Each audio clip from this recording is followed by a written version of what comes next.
Esto dice el Catecismo de la Iglesia Católica. Vamos a hacer nuestro encuentro, hoy es jueves 1 de julio del año 2021 y vamos a hacer nuestro encuentro de estudio bíblico sobre el Evangelio del próximo domingo 4 de julio del año 2021, ¿no? Que es sobre el capítulo 6 del Evangelio de San Marcos, versículos del 1 al 6, la visita a Nazaret. Pero como siempre, pidámosle al Señor que nos regale su Santo Espíritu para que este encuentro se haga como Jesús quisiera y merece que sea realizado. Porque es que yo no tengo nada que decir por cuenta propia, de cuenta mía no tengo nada que decir. Porque es que, a ver, para hablar del Evangelio, yo no puedo decir, a mí me parece, yo creo, yo pienso que es así. No, no. Es muy respetable lo que piense cada uno, pero es que aquí no cabe ese yo creo, yo pienso, a mí me parece, no cabe. No cabe, ¿por qué? Porque es que miremos el numeral 185 del Catecismo, dice, quien dice yo creo, dice yo me adhiero a lo que nosotros creemos. La comunión en la fe necesita un lenguaje común de la fe. Repito, la comunión en la fe necesita un lenguaje común de la fe, normativo, para que todos, ¿no?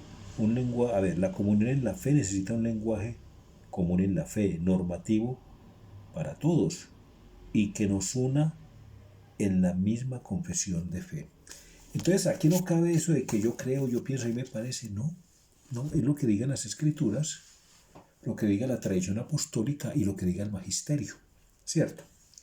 ¿Qué hacemos nosotros? Ver el Santo Evangelio, pues a la luz de las tres fuentes de la revelación, ¿no? Tomamos el Evangelio de cada domingo y, bueno, ¿qué dicen las escrituras de este Evangelio? ¿Qué dice la tradición apostólica? ¿Y qué dice el magisterio? ¿No? Y vamos a la fija porque entonces no estamos diciendo nada por cuenta propia, ¿no? Que sería el error, ¿no? Sería el error, ¿no? No, nos estamos ajustando a las tres fuentes de la revelación. Entonces, pidámosle al Señor su Santo Espíritu para que hagamos este encuentro como Jesús quisiera y merece que sea realizado. Espíritu Santo, ilumínanos y santifícanos. Espíritu Santo, ilumínanos y santifícanos. Espíritu Santo, ilumínanos y santifícanos. Bueno, vamos entonces a leer el Santo Evangelio del próximo domingo. Lectura del Santo Evangelio según San Marcos. Gloria a ti, Señor. Por la señal de la Santa Cruz de nuestros enemigos, líbranos, Señor Dios nuestro, en el nombre del Padre, y del Hijo, y del Espíritu Santo. Amén. Salió de allí y se dirigió a su patria, seguido por sus discípulos. Cuando llegó el sábado, se puso a enseñar en la sinagoga. La multitud, al oírle, quedaba maravillada y se preguntaba, ¿de dónde le viene esto? ¿Quién le ha dotado de esta sabiduría?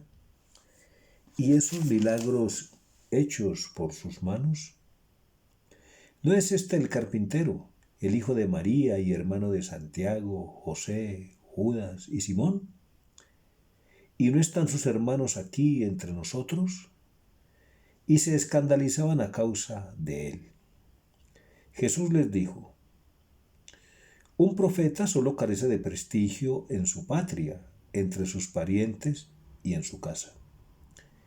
Y no pudo hacer allí ningún milagro, a excepción de la curación de unos pocos enfermos, a quienes sanó imponiéndoles las manos.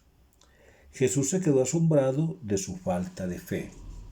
Palabra del Señor, gloria a ti, Señor Jesús. En nombre del Padre, y del Hijo, y del Espíritu Santo. Amén.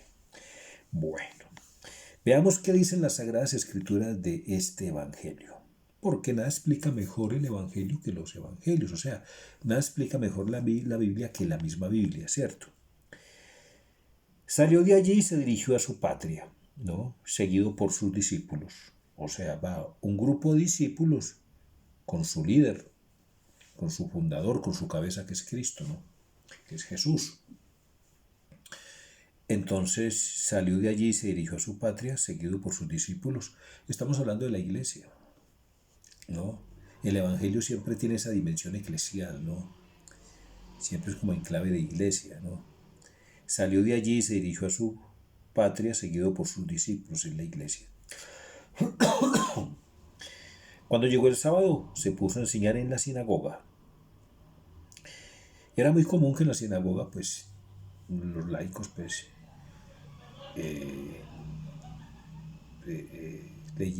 hicieran las lecturas, ¿no es cierto?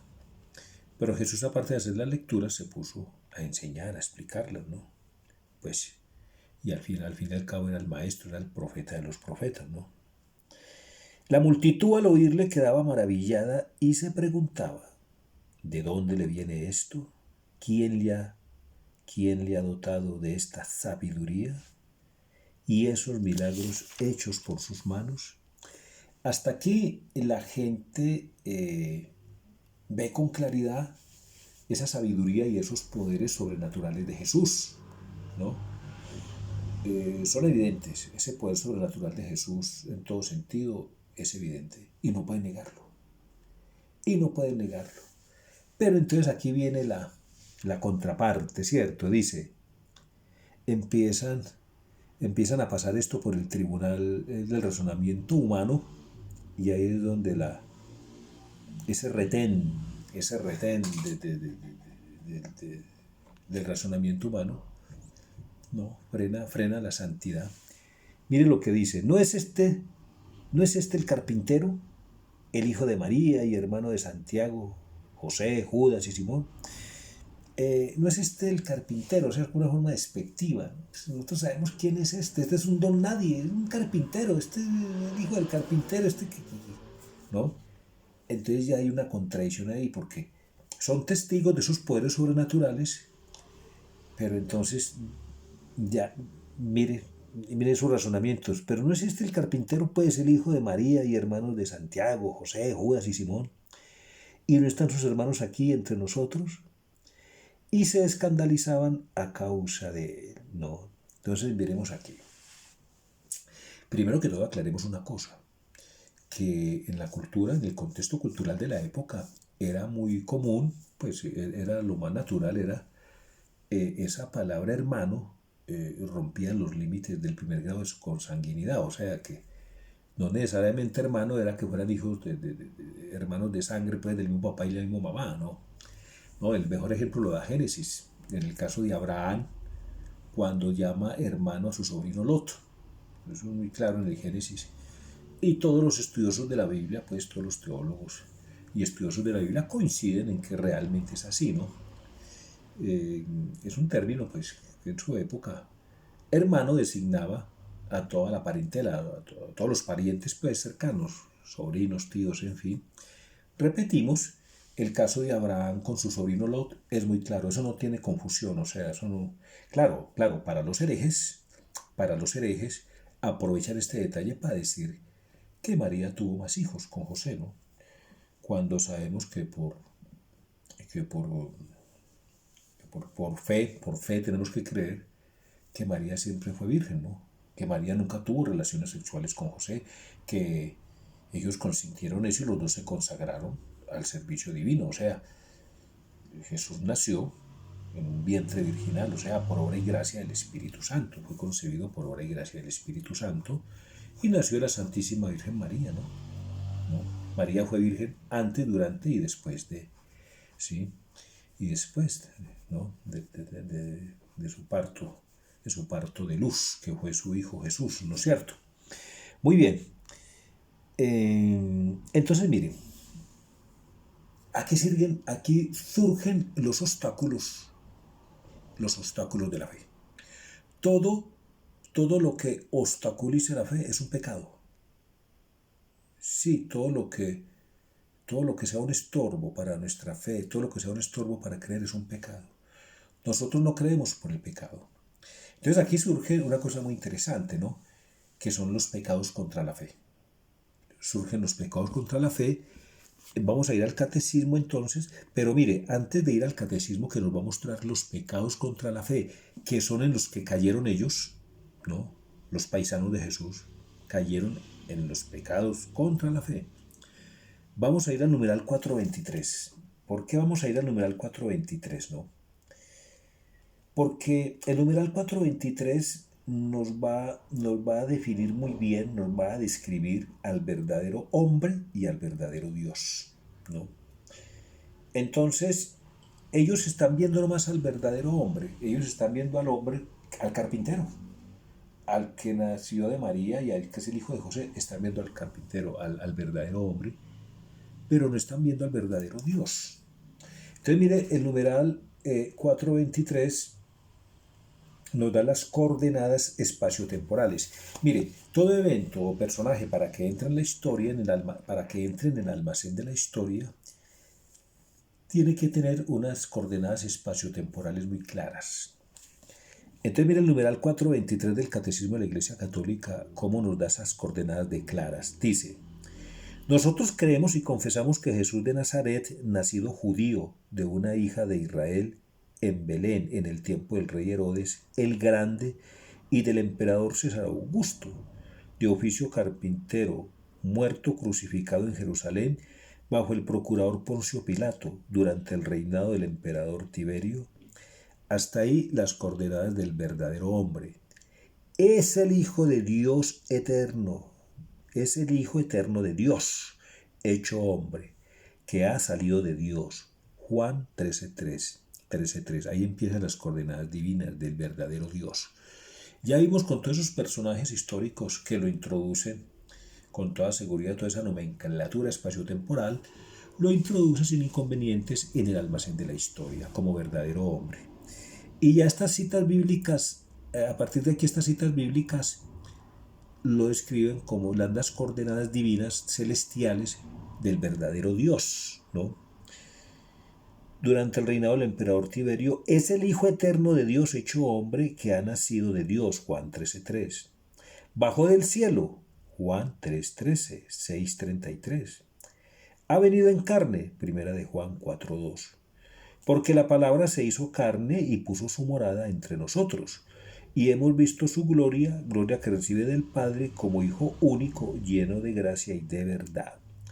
Pues de su plenitud hemos recibido todos y gracia por gracia, Juan 1:14, 16. Entonces veamos pues cómo este numeral 423 nos da las dos coordenadas del verdadero hombre y del verdadero Dios. Sus paisanos cayeron en los pecados contra la fe. Vamos a ver en el numeral 2087 cuáles son esos pecados contra la fe. Hoy por hoy seguimos cayendo en esos pecados, sí. Sí, claro. Mire, los paisanos de Jesús cayeron en dos grandes pecados. Mire, dice: a pesar de todas las evidencias, ¿no? Ellos no podían negar su poder sobrenatural porque lo estaban viendo, ¿cierto?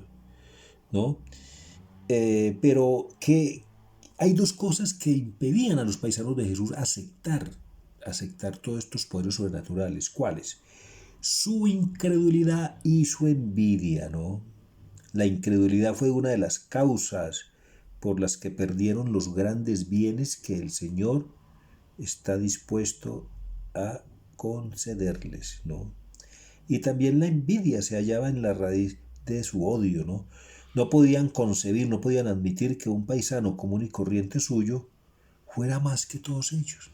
Entonces, dos pecados hay allí, dos contra la fe y la envidia, ¿cierto?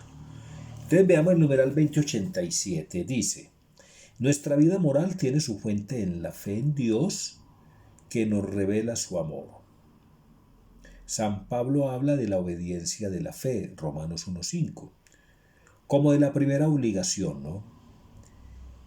Hace ver en el desconocimiento de Dios el principio y la explicación de todas las desviaciones morales. Nuestro deber para con Dios es creer en Él y dar testimonio de Él. Nuestro deber para con Dios es creer en Él y dar testimonio de Él. Antes de ir al primer pecado contra la fe, que fueron en los que cayeron los paisanos de Jesús, vamos al numeral 143 para ver qué es eso de la obediencia de la fe. Dice, numeral 143, dice, por la fe el hombre somete completamente su inteligencia y su voluntad a Dios. Con todo su ser, el hombre da su asentimiento a Dios que revela. La Sagrada Escritura llama obediencia de la fe a esta respuesta del hombre a Dios que revela, ¿no? Está muy claro. Vamos entonces al numeral 2088. Dice, el primer mandamiento, ¿cuál es el primer mandamiento? Amar a Dios sobre todas las cosas, ¿no? Entonces dice, el primer mandamiento nos pide que alimentemos y guardemos con prudencia y vigilancia nuestra fe y que rechacemos todo lo que se opone a ella. Hay diversas maneras de pecar contra la fe. Hay diversas maneras de pecar contra la fe. Dice, la duda voluntaria. La duda voluntaria. En todos estos pecados cayeron los paisanos de Jesús. Y hoy por hoy seguimos cayendo nosotros, sino que no nos damos cuenta. Por eso es tan importante conocer la sana doctrina de la Iglesia. La duda voluntaria respecto a la fe, cuando se descuida o rechaza, ¿no? La duda voluntaria respecto a la fe descuida o rechaza tener por verdadero lo que Dios ha revelado y la Iglesia propone creer, ¿no? ¿Qué es lo que la Iglesia propone creer? Pues las tres fuentes de la revelación, las Sagradas Escrituras, la tradición apostólica y el magisterio de la Iglesia. Por eso es tan importante la guía del catecismo, porque es lo que la Iglesia propone creer. Repito, la duda voluntaria respecto a la fe descuida o rechaza tener por verdadero lo que Dios ha revelado y la Iglesia propone creer. Sigue, la duda involuntaria designa la vacilación en creer, la dificultad de superar las objeciones con respecto a la fe o también la ansiedad suscitada por la oscuridad de ésta. Si la duda se fomenta deliberadamente, puede conducir a la ceguera del espíritu. Entonces, es un pecado la no formación. Es un pecado fomentar la duda, ¿no? ¿Y cómo se fomenta la duda? A veces con la ignorancia, ¿no? Sigamos, numeral 2089. Mire la duda voluntaria e involuntaria donde nos puede hacer desembocar en la incredulidad. ¿Y qué dicen los santos de la incredulidad? Dicen, la incredulidad es el único pecado que Dios no puede perdonar. Juan 3:18. Dice, el que en él cree no es condenado. O sea, el que cree en Jesús no es condenado. Pero el que no cree ya ha sido condenado, porque no ha creído en el nombre del unigénito Hijo de Dios. Esto es palabra de Dios. Juan 3:18. El que en él cree no es condenado, pero el que no cree ya ha sido condenado porque no ha creído en el nombre del unigénito Hijo de Dios. Entonces veamos en esos pecados contra la fe que fueron en los que cayeron los paisanos de Jesús. La duda los llevó a la incredulidad. Dice, la incredulidad es el menosprecio de la verdad revelada o el rechazo voluntario de prestarle asentimiento. Sigue, ve hacia donde nos va llevando en todos los pecados que cayeron los paisanos de Jesús. Se llama herejía la negación pertinaz, después de recibido el bautismo, de una verdad que ha de creerse con fe divina y católica, o la duda pertinaz sobre la misma. Apostasía es el rechazo total de la fe cristiana. Cisma el rechazo de la sujeción al sumo pontífice o de la comunión con los miembros de la Iglesia a él sometidos. ¿Cómo es de claro el catecismo y cómo nos aclara este asunto, pues los pecados en que cayeron los paisanos de Jesús? Pero es que también cayeron en la envidia. Entonces miremos el numeral, el catecismo en el numeral 2538. En el numeral 2538, lo que nos dice de la envidia. Dice, el 10º mandamiento exige que se destierre del corazón humano la envidia.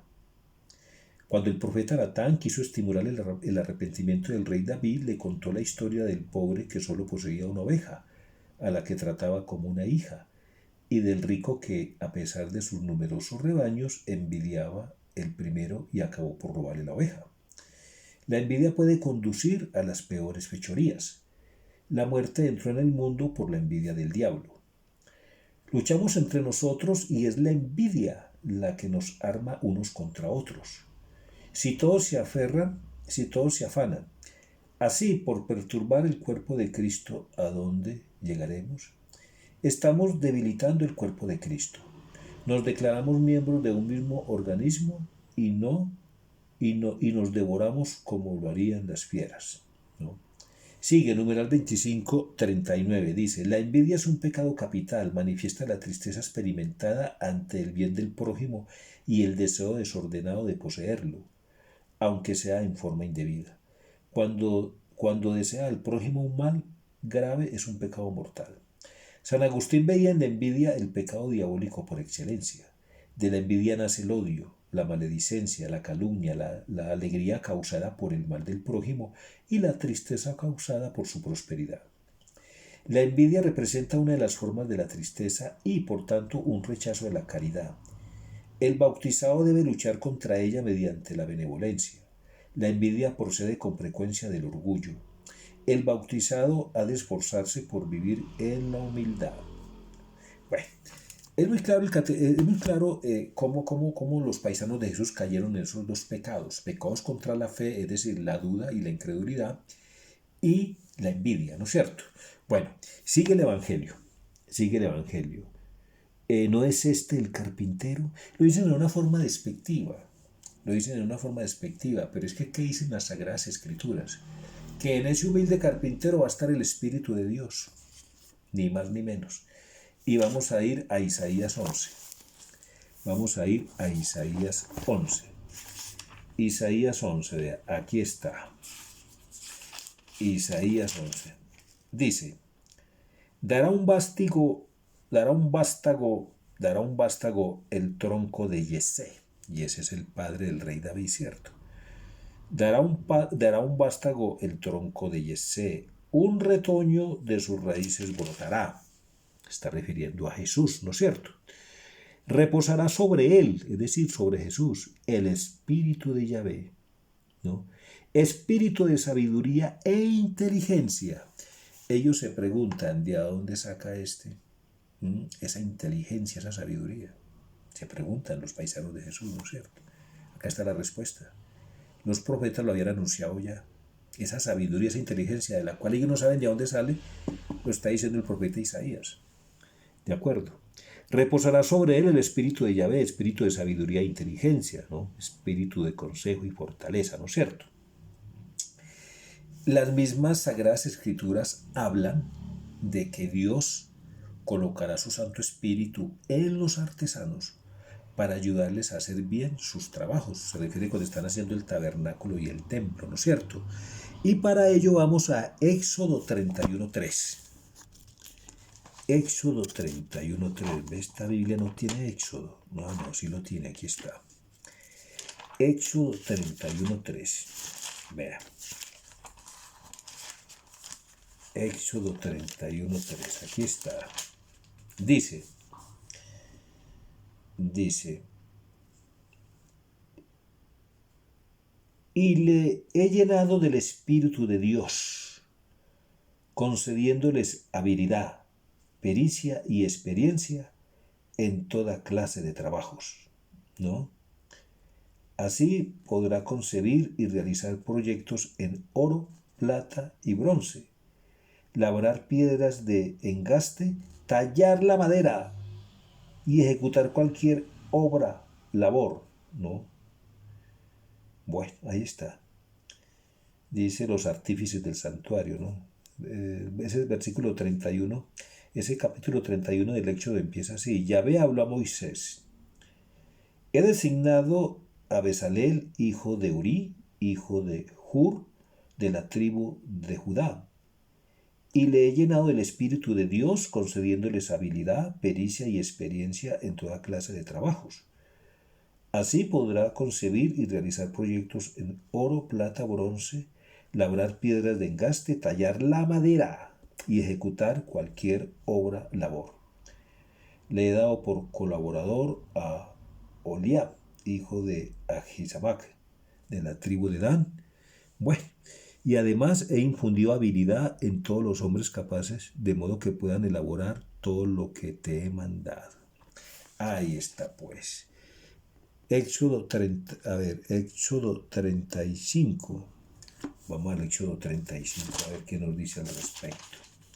Éxodo 35, 30, 33. Acá dice, los artífices del santuario, dice, Moisés dijo entonces a los israelitas, mira, Yahvé ha designado a Bezalel, hijo de Uri, hijo de Hur, de la tribu de Judá, y le ha llenado el Espíritu de Dios, confiriéndole habilidad, pericia y experiencia en toda clase de trabajos, para concebir y realizar proyectos en oro, plata y bronce, para labrar piedras de engaste, tallar la madera y ejecutar cualquier otra labor de artesanía, ¿no?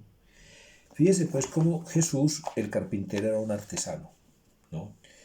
Y ya sabemos, y ya sabemos, y ya sabemos que que Jesús era, fue nombrado como este es el carpintero, este es el artesano, ¿cierto? De una forma despectiva, ¿no? Y ya sabemos cómo en antiguo Dios puso el Santo Espíritu en los artesanos para que hicieran bien las labores que concernían a la construcción del templo, ¿no es cierto? Ahora bien, esa es la parte, digamos, literal del asunto, ¿no? Veamos el sentido espiritual de esto. El sentido espiritual de esto. Toda la obra humana de Jesús es sacramento de la obra divina, ¿no? Es decir, esa obra humana de Jesús está ocultando esa obra divina, o sea, esa obra humana de Jesús es visible, ¿no? Es visible de esa obra divina que a veces no la percibimos, ¿no? Entonces, ¿qué le pasaba a los paisanos? Ellos veían solo la parte humana, la parte visible, pero no veían la parte invisible, la parte divina. Entonces, mire cómo Jesús dice muchas veces, yo solo digo y yo solo hago lo que le he visto hacer a mi Padre. Y se refiere al Padre del cielo, a Yahvé, a su Dios. Jesús es el Hijo de Dios. Dice, yo solo hago y digo lo que le he visto hacer y hablar a mi Padre. Pero resulta que su padre biológico, bueno, él no tuvo padre biológico, su padre adoptivo, su padre en la tierra por voluntad de Dios era San José. Y Jesús lo respetaba, lo amaba entrañablemente y lo decía como a su papá. Entonces, como Jesús vio a su papá ser carpintero, fue carpintero. Esa obediencia a San José, ese hecho de Jesús ser carpintero, porque su padre era carpintero, es sacramento de hacer lo que su Padre Dios hacía. ¿Sí me hago entender? Todo ese obrar de Jesús es sacramento. Es sacramento. Es sacramento, el misterio de Dios. El misterio de Dios. Yo solo hago lo que le va a hacer a mi Padre. Mi Padre es carpintero. No, porque en el plano divino yo solo hago lo que le va a hacer a mi Padre Dios. ¿De acuerdo? Bien. Sigue la implicación teológica aquí tan grande. ¿Cuáles eran las herramientas de un carpintero? ¿Cuáles eran las herramientas de un carpintero? Pues la madera, los clavos y el martillo, ¿no? Entonces, ¿cuántas veces podemos suponer fácilmente, la Virgen María pendiente de su hijo en el taller, un niñito de 10, 12 años aprendiendo el oficio de carpintería? ¿Cuántas veces se chuzaría los deditos? Y María atendiéndolo, allí pues los deditos chuzados con los clavos. María lo atendía, una prefiguración, una profecía de todos esos cuidados y todo, y cómo iba a estar dependiente en la cruz, cuidando sus manitas, sus santas manos atrasadas por los clavos, ¿no? Porque entonces las herramientas de un carpintero eran la madera, los clavos y el martillo. Pues estas fueron las herramientas de la crucifixión. Las herramientas de la crucifixión fueron la madera, los clavos y el martillo. Esas son las herramientas de la carpintería divina, ¿no? Del carpintero divino. Madera, cruz y clavos. Y así como María velaba y vigilaba a su niño en el taller de Nazaret, ¿no? Que no se chuzara los deditos y si se los chuzaba, pues lo atendía inmediatamente. Al pie de la cruz contemplaba las llagas producidas por los clavos en sus manos criadoras y en sus santísimos pies. No, qué teológico esto del carpintero. Y fíjate que sus paisanos lo decían de una forma despectiva, ¿no? Este es el carpintero, este es un artesano. Bueno, Jesús les dice, un profeta solo carece de prestigio en su patria, entre sus parientes y en su casa. Ya lo vimos porque cuando una persona sobresale en una casa, en los aspectos religiosos, pues, y en la piedad, pues en la parroquia, cuando una persona en la parroquia sobresale por sus aspectos teológicos, de piedad y demás, de alguna manera despierta envidia. De alguna, no, este se las da de rezandero, este se las da de bueno, se las da de... Y vea, y vea. Entonces le sacan en cara cualquier error que pueda tener esa persona. Vea el que se mantiene en la iglesia, el que se las da de saber mucho de Biblia, el que se las da mucho de saber de esto y lo otro, y véalo, ahí está. Está surgiendo el pecado de envidia y pecados contra la fe en ese momento, porque un profeta, ¿no? Hoy por hoy se da eso, ¿no? Hoy por hoy se da eso. En las casas y en las parroquias y en toda parte se despierta mucho envidia por la persona que se adhiere a la fe realmente. Por la persona que se adhiere a la verdad, esa persona despierta mucha envidia porque empieza a sobresalir sin que se lo proponga, empieza a brillar. La persona que se adhiere a la fe, la persona que tiene fe verdadera, la persona que se adhiere a la fe, despierta envidia. Despierta envidia porque sin que se lo proponga empieza a brillar. Empieza a brillar. Entonces mire pues, Deuteronomio 18:5, ¿no? Dice, tú Señor te suscitarás un profeta de entre tus hermanos, ¿no? No solamente es el Señor de los profetas, ¿no? No solamente al Señor de los profetas, o sea, a Cristo, que es el profeta de los profetas, el Señor de los profetas, le pasó lo que le pasó, sino a todos los profetas, a Jeremías, a todos los profetas, no fueron muy bien vistos en sus casas, ¿no es cierto? ¿Sí ven? Bueno, dice entonces, y no pudo hacer allí ningún milagro. Vamos a aclarar esta situación, ¿no? Por efectos de traducciones y demás, no es que no pudiera, porque es que Jesús, suyo es el reino, el poder y la gloria, lo decimos en la Eucaristía todos los días. O sea, Jesús tiene el poder para hacer lo que quiera. No es que no haya podido, sino que más bien no quiso, ¿no? Más bien no quiso, y mire lo que dice aquí Teofilato, dice, por tanto no hizo milagros allí por compasión hacia ellos, por compasión, a fin de que no se hicieran dignos de mayor pena, no creyendo los milagros que viese.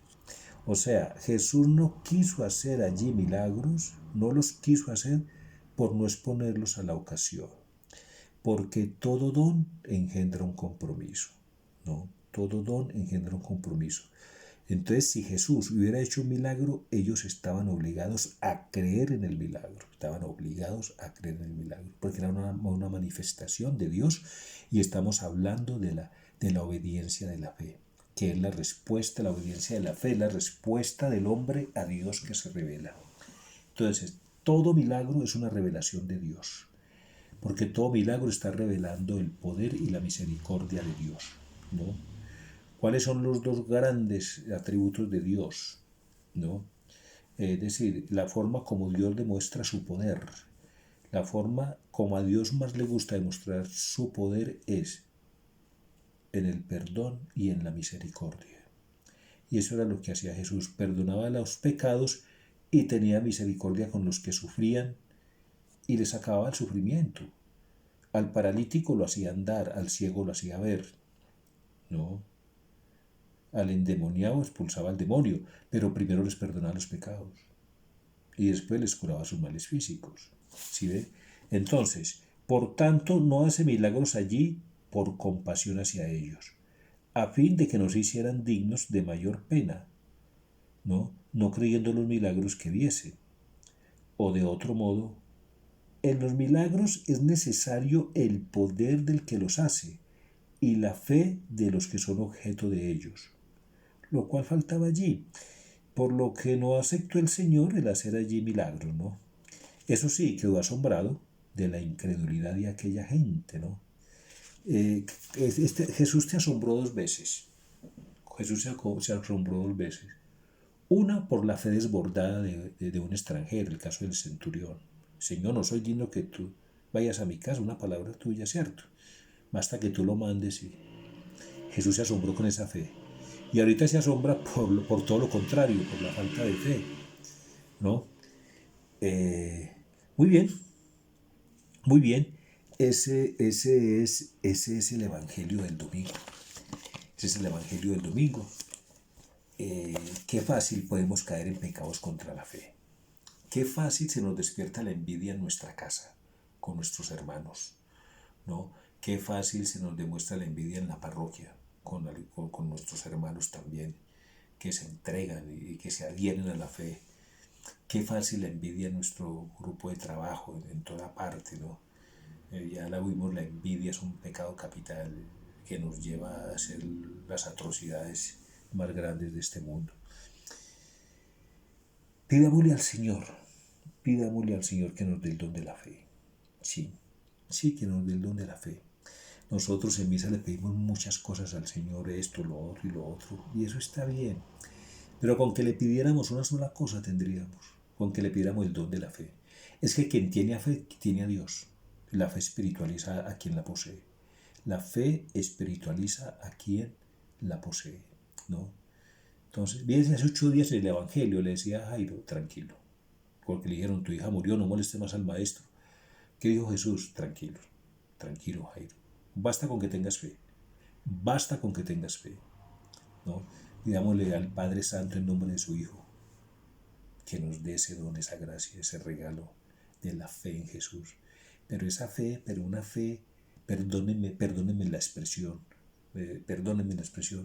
no una fe pegada con babas, una fe de papel, no, una fe verdadera, una fe, eso que nos lleve a un abandono totalmente en el Señor, a confiar infinitamente en el Señor. Todo está perdido, no importa, Dios me ama y que Dios tiene la última palabra en todo, ¿no? Las palabras de Jairo que le dijo a Jairo son maravillosas, no importa, basta que tengas fe.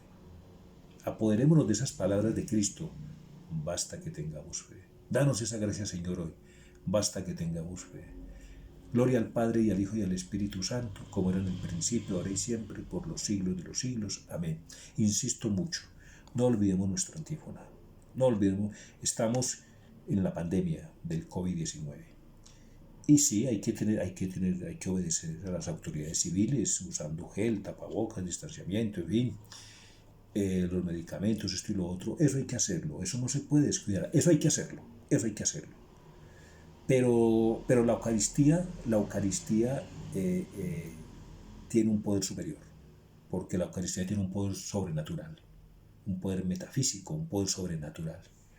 Es que si en la Eucaristía está el cuerpo y la sangre de Cristo, nada puede superarlo ni en la tierra ni en el cielo, porque está Cristo, por Dios. Entonces, confiemos en la Eucaristía, confiemos más que en todo lo demás, teniendo en cuenta que hay que hacerlo. Pero confiemos más en la Eucaristía que en todo lo demás.